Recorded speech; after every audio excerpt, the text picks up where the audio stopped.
The year was 2022. If you were practicing medicine then, you remember the panic.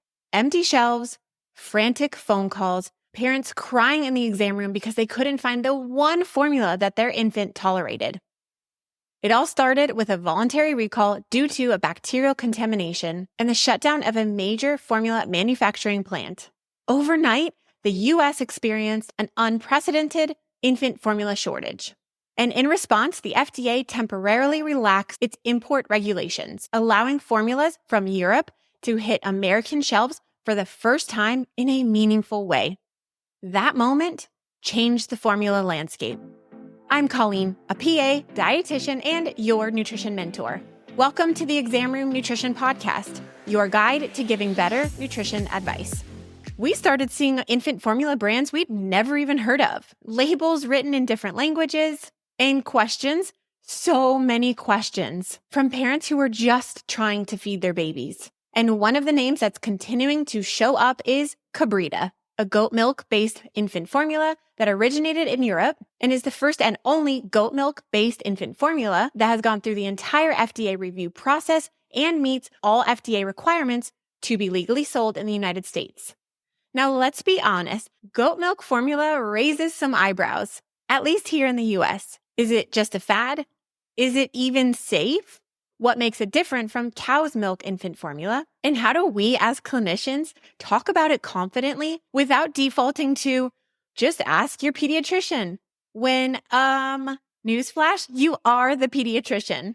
Today's episode is sponsored by Kabrita, and I'm so excited to talk to Dr. Ari Brown, a board-certified pediatrician, nationally recognized health communicator, and author of the best-selling Baby 411 series. She's also Kabrita's chief medical advisor and brings a deep understanding of both the science and the clinical reality of infant feeding. In today's episode, we're diving into the key FDA requirements that all infant formula must meet and how Kabrita has met all of those standards to ensure that they're safe and nutritionally complete for U.S. infants. We'll talk about what makes goat milk different from cow's milk when it comes to digestion.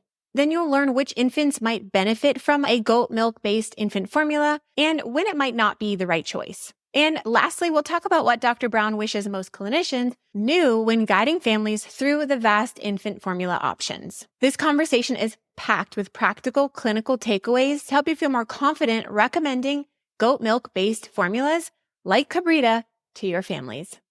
So get comfy and enjoy my conversation with Dr. Brown. Dr. Brown, I am so excited to unpack this topic with you. I live and breathe pediatrics, and so I'm just really, really excited to learn from you today. So thanks so much for coming onto the podcast. Welcome to the show. Thank you so much for having me, and I appreciate everything that you do. Okay, so this is a biggie topic, but I want to get some terminology straight first, because when it comes to infant formula, many parents and honestly clinicians assume that formula is, quote, FDA approved. That's actually not the case. And I want to make it clear that the FDA does not actually approve formulas before they go to market. Manufacturers are actually required to notify the FDA and demonstrate that their product meets all federal standards for nutrition labeling and safety. And I want to read something from the FDA. So it says, quote, all infant formula products sold in the U.S., whether produced domestically or imported, must meet all U.S. requirements, including those for safety and nutritional adequacy. So, with that in mind, let's start with the big picture. What are the specific FDA requirements that an infant formula must meet to be legally sold in the U.S.? And has Kabrita met those standards? Yeah, thank you for bringing this question up. And I think it is important to really understand the process. Just at the very top, though, as we have a conversation about formula, I want to preface this by saying that I think all of us agree that people should confidently feed their babies without guilt, and that we all support human milk as the perfect food for your babies, right? But not every family can or wants to exclusively breastfeed. And we want families to feel good that they can combo feed or exclusively formula feed their babies, and their babies will thrive.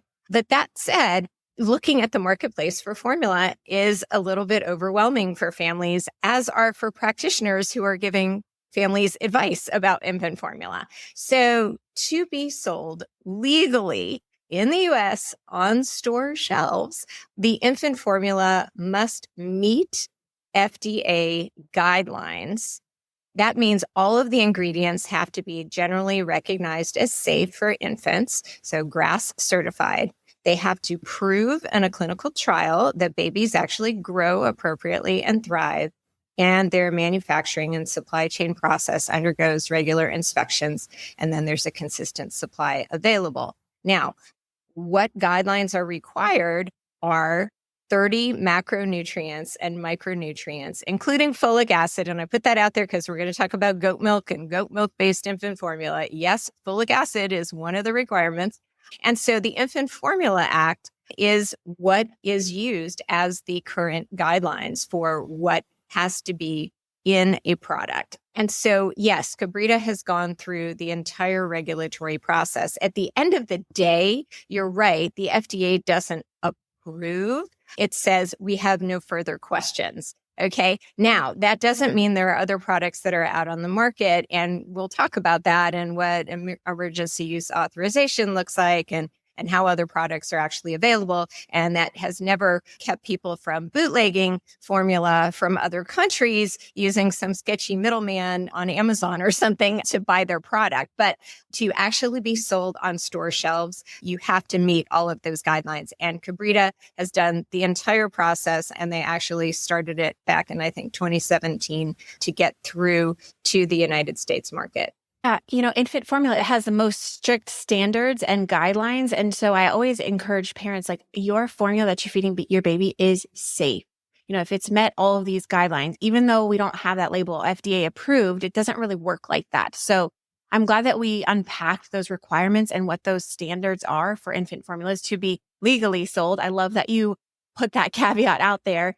And, a lot of clinicians first heard about European formulas during the 2022 formula shortage. I mean, that was like a whirlwind for all of us. It was pretty wild. And so I would love for you if you could just explain what happened during that formula fly-in and how that opened the door to other options, at least in the United States, to formulas like Kabrita.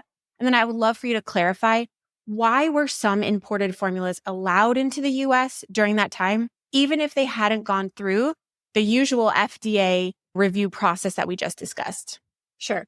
So, I think it's unfortunate that there is not a universal global requirement for formula ingredients or the manufacturing process, because I think it would simplify and actually diversify our options for infant formulas. And I think we unfortunately learned the hard way that because we have our own US guidelines in 2022, when there were only a few manufacturers legally able to sell in the US, and we lost, almost half of our infant formula supply overnight. This, was an eye-opener for everybody. And so that led our government to seek out other infant formula options. And thankfully, there were several manufacturers globally that said, we can supply these products, but they are not necessarily meeting all of the FDA regulations. And so that offered products to enter the US market under what's called emergency use authorization. And so those products are still on the market, like they are still being sold on store shelves. But to be able to stay in the United States and be sold legally, now they have to go through the entire FDA regulatory process to be able to stay here. And so that supply is not assured and certain because it is a very long road. And so what I will say is that it's great because now we have many more infant formula options, and parents, you don't have to be, again, kind of going through these gray markets to get products that they may want to get. But what I will say, and again, I'm speaking as I'm the medical advisor for Kabrita. Kabrita actually started this entire process before the 2022 shortage. And so they were several steps ahead of these other infant formulas coming globally. Kabrita is a Dutch-made product and is manufactured in the Netherlands. And they started back in 2017, 2018. And so they actually have that full FDA regulatory process and met all of those things. And they said, nothing to see here. We have no further questions 2 years ago. So Kabrita is fully regulated and is not under the emergency use authorization. Yeah, so that brings us to goat milk because it's not a common milk in the States, at least. And I think that's where something new can be scary. And if we don't feel confident in it because we don't know enough information about it, that we might not be recommending it. So I would love for you to unpack exactly how does goat milk differ from cow's milk, which is what we're used to in the States, cow's milk infant formula. So how do those two differ in their ingredients? Okay, well, we're going to take a deep dive and we'll nerd out a little bit together. But the first thing I'm going to say is it's new to American practitioners, but it is not new globally. We are very late to this party. And so it seems real new to us, but goat milk infant formula has been used for decades internationally, and it's a very popular product, and there are reasons why. And so the first thing I will say about the ingredients is that ingredients do matter, and especially the protein. And that's what I think is probably the secret sauce to goat milk-based infant formula is the protein. So we're going back to, basic biochemistry, but even, back to our nursery rhymes and Little Miss Muffet and her curds and whey, right? So there are two main proteins. And so there's casein and there's whey. And the goat milk casein proteins are actually more similar to breast milk than cow milk casein protein. So there's more beta casein volume in goat milk, which is more similar to human milk. There's more alpha S2 casein in goat milk, and there's less alpha 1 casein, which is what's found in cow milk and is more difficult to digest. And so that's one of the key reasons is the casein, the curds, when they start to get digested, the curds are actually softer and looser. And so it's gentler because it's easier for the baby to digest. And then looking at the whey protein, so goat is beta lactoglobulin, and it is structurally different from cow beta lactoglobulin. And that whey protein in goat milk is actually, it has a faster transit time, more similar to breast milk. And so if you look at studies, about 50%, and actually Kabrita did a study on goat milk-based formula versus cow milk-based formula versus human milk. And if you look at the transit time for that whey protein, 50% is already digested within 2 hours and it's moving along. Whereas for the cow milk whey, it's only 30% is digested within 2 hours. And so that faster transit time makes the poop softer because it's more similar to the breast milk. So you've got the casein differences and the whey differences, which I think are probably the key difference between cow milk-based infant formula and goat milk-based infant formula. When you look at sugar, for Kabrita, the number one ingredient is lactose because breast milk, number one ingredient is lactose. So that is the key sugar. But then looking at goat milk-based infant formulas in general, oligosaccharides, there are differences in the oligosaccharides, and we can talk about that a little bit further. But it turns out that the number of oligosaccharides and the diversity of the population, again, is more plentiful in goat milk versus cow milk.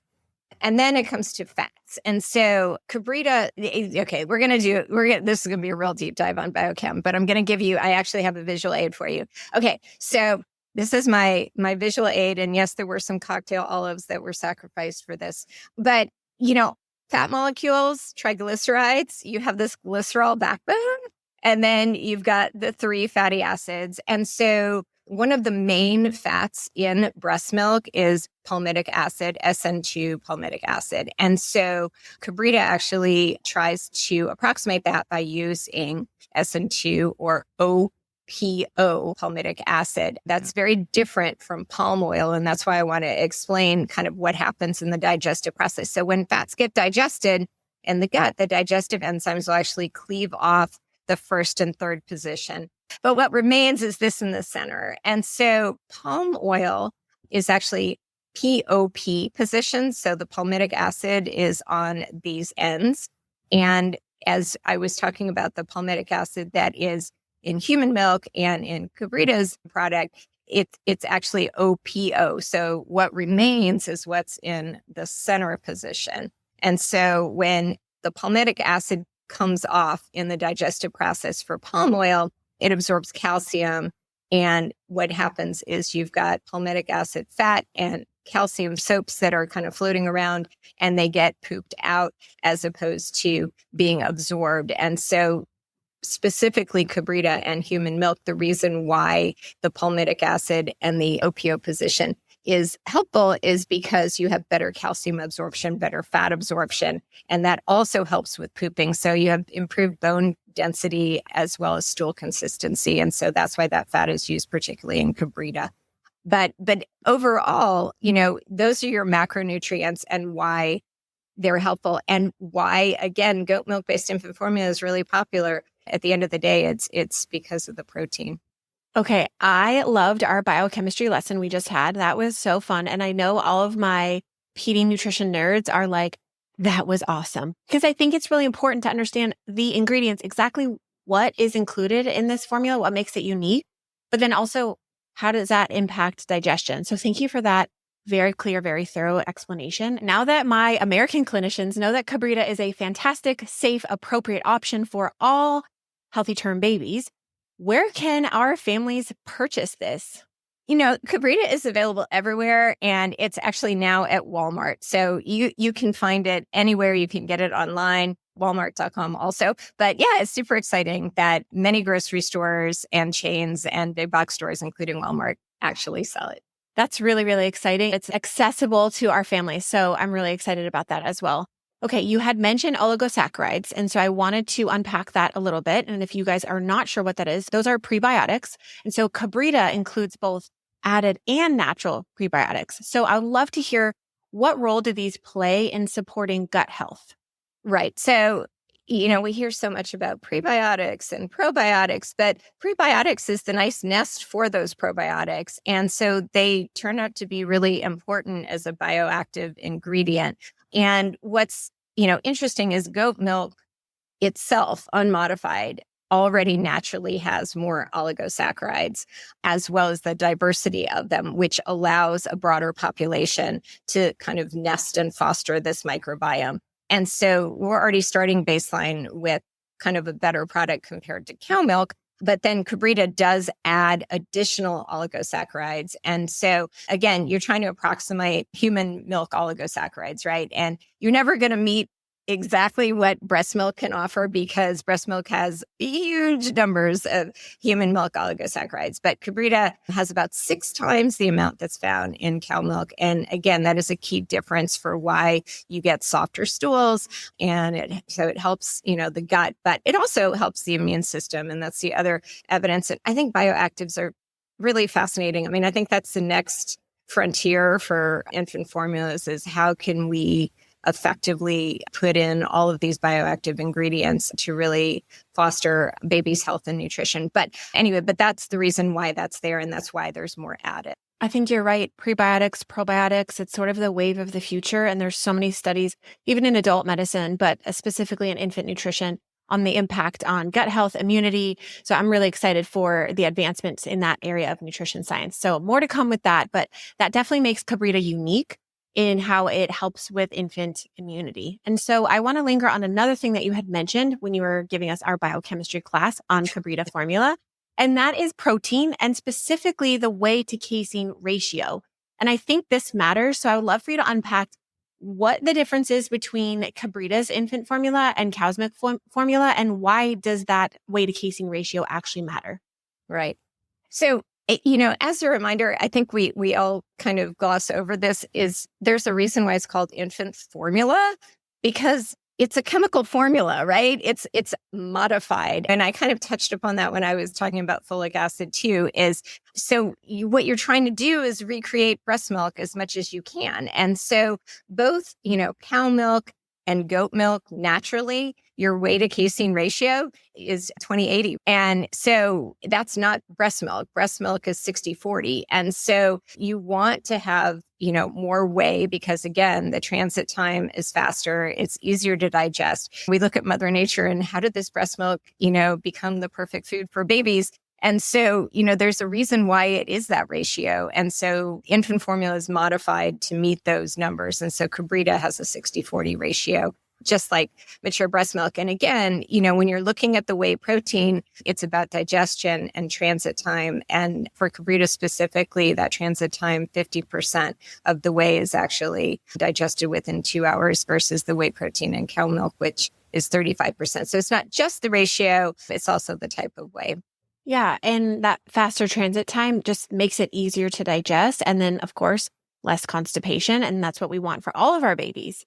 Right. And so I love that Kabrita is very evidence-based, and they've got a lot of studies and science supporting their claims, but also supporting their ingredients. And so are there any clinical studies or maybe just newer evidence that support goat milk formula's effect on digestion overall?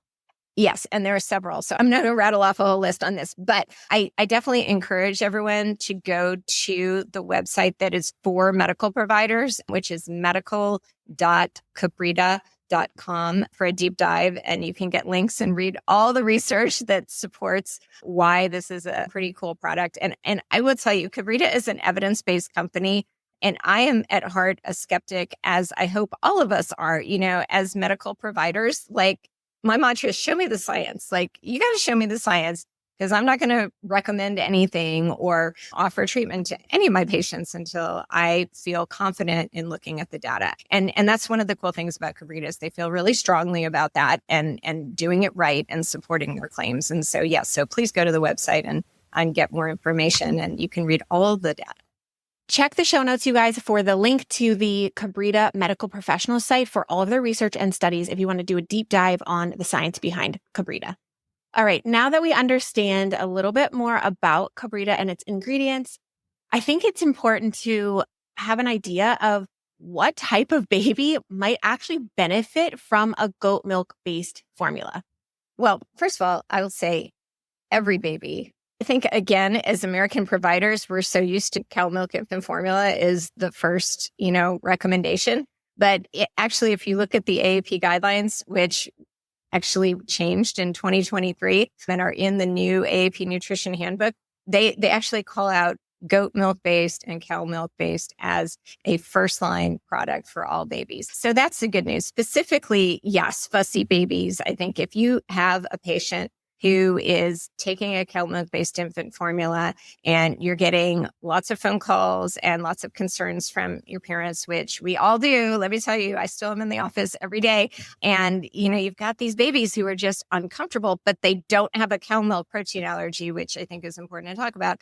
But, for 97% of these fussy babies who, we kind of put into this zone of intolerance, those babies do great with goat milk-based infant formula. And I do think it's all about, it's easier to digest.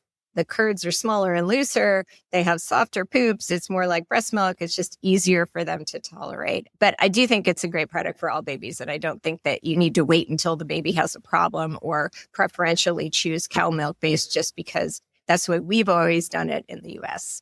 Yeah, I think that's an important distinction, and something that might be new for a lot of pediatricians is because we are so used to cow's milk-based infant formula. And so the baby doesn't just have to be reflux baby, colicky, constipated. It's for all babies. So I'm really glad that you made that distinction for us, because that gives us the ability to now give options to the parents. And you mentioned something important, and I wanted to unpack this a little bit. So let's clarify that distinction between cow's milk intolerance and a true cow's milk protein allergy, and which of these cases might goat milk be an option, because this is really important. So if you guys are multitasking, come back to me so you can really get a clear understanding of cow's milk protein allergy and when goat milk would be appropriate or not. Yeah. So as a practicing pediatrician, I think this is one of our great frustrations, right? Is that there isn't a perfect test to be able to say, oh, yes, your child truly has a cow milk protein allergy. And if you look at the data, there are way more babies that are on hypoallergenic formulas than need to be, because again, only 3% of babies actually have a cow milk protein allergy. So, for the kids who truly have an IgE mediated, great, but that number is so much lower. So I do think we tend to overcall as clinicians babies who don't actually have that allergy. If they do, it is true that mammalian milks are too similar, and you do want to cut that out. And if you look at, actually, there's some really interesting data about even when you do cut it out, you want to reintroduce it as soon as you can, because, we have have this potential of creating a whole new generation of kids who are allergic to, long-term cow milk allergy by keeping that out of breastfeeding mom's diet and keeping it out of their diet in infant formula.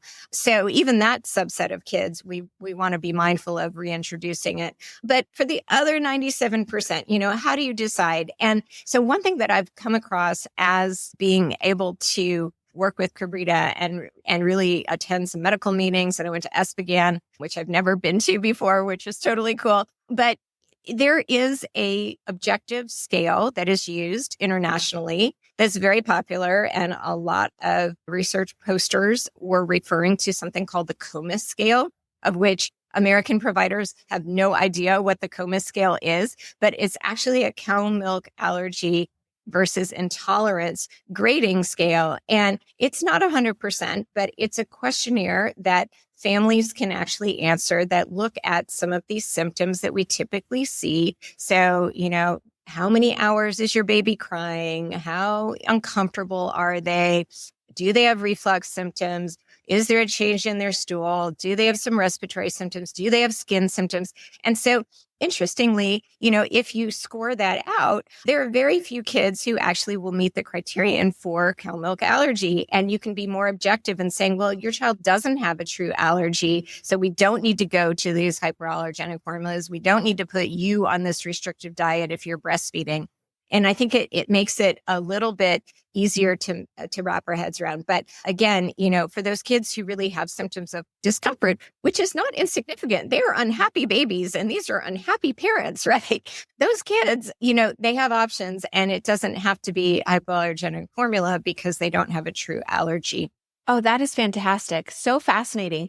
And so I think you're right. I think we as pediatricians should not be dismissive if we can confidently say, okay, your baby is not allergic to the cow's milk protein. It's not an allergy, but we don't want to dismiss that the baby's just so uncomfortable and therefore making mom and dad uncomfortable, stressed out, sleep deprived, right? We still want to provide solutions. And that's where I think Kabrita is just stepping in and creating an option for these families who they're sort of in that messy middle of like, okay, they're not allergic to the milk, but they're so uncomfortable with it. And I think that's a great opportunity for clinicians to say, hey, let's try a goat milk. Let's see if she's more comfortable there. Okay, this has been such a fun conversation. And so I wanted to just kind of wrap things up and ask you what you wish more providers knew about goat milk-based infant formula that might help them guide the conversation with their families a little bit more confidently. The one key thing to know is that the American Academy of Pediatrics Nutrition Handbook updated their comments. And actually, I'll read to you what their handbook says from 2025.